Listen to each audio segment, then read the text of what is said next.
Oh, yes, my lovely people. Today, we are going to be hammering on the hard talk. The hard topic nobody is really hammering on in Nigeria and in Africa as a whole.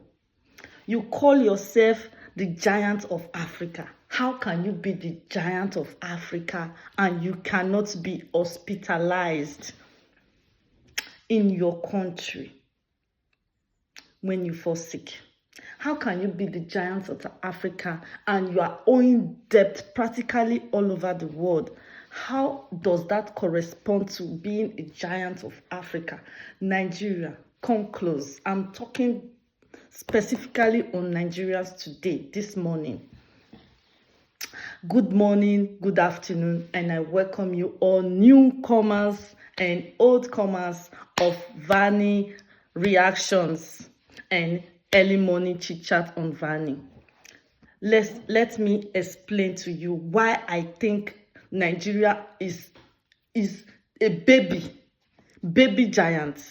They are baby giants. Why I say so is that have you seen the person representing the number one citizen of Nigeria?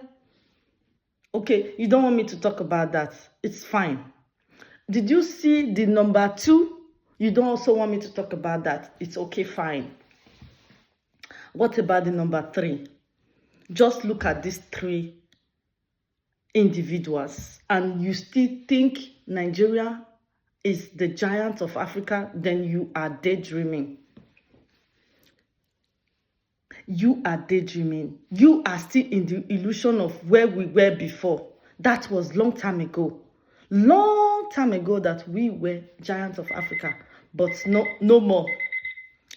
No more. I'm going to get this done. Excuse me. I'm going to get that done very soon.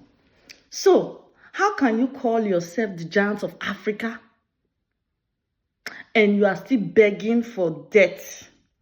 More than 33, I don't even know how to fix an amount, more than 36 trillion they want for their budget, and money they know they can never pay back.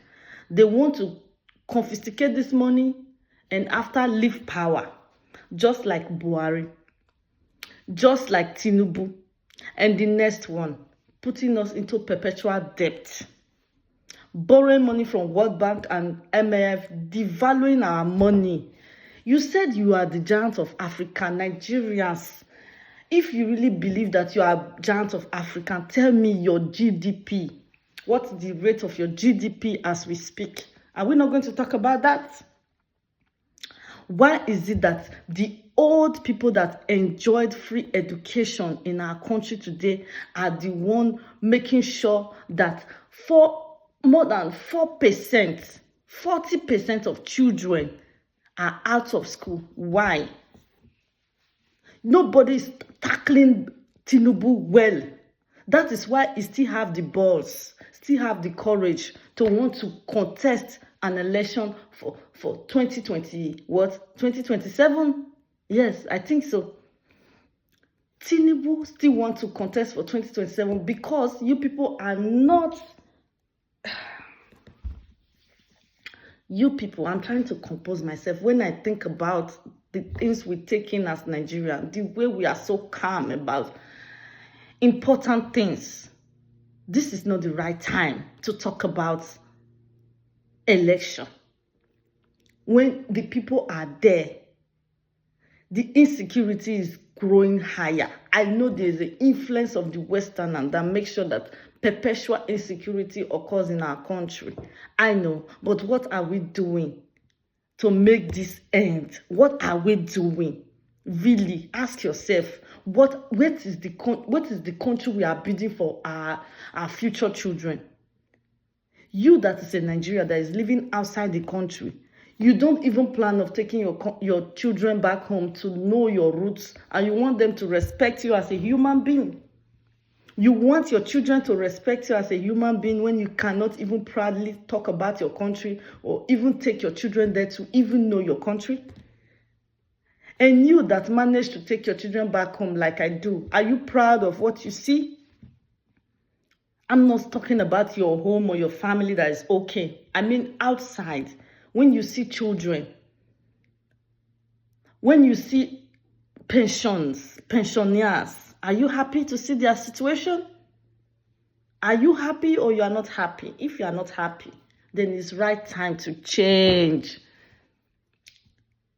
Call out Tinubu to the point that he will finally be discouraged to even start contesting for the next election that their plans are to they just want to legitimate it by your approval, but it's already ring ahead. That is why we need a revolution anyway. We need a revolution. So when Omoyele Sowore is talking about revolution, you said it was a treason. At the end of the day, everybody is using that word revolution. Why are they not arrested for treason? And when you see people manipulating others just because of power, those people are unpardonable. They don't deserve the pardon of God or their creator. So it's right time we wake up and ask ourselves, are we still the giants of Africa? Take a look at all African countries. I'm not here to talk about one subject in particular today. I just want us to touch us different areas that you might feel that we are the giants. Giant in what? Music industries, okay. What are you saying? Movies industry, music industries, entertainment industry as a whole, fashion industry. We are making a statement. Fine. But that does not define a country. What defines a country is the head of the state, the head of the country, the head of the nation. These are the people that define, these are the people that define how a country is supposed to be ruled.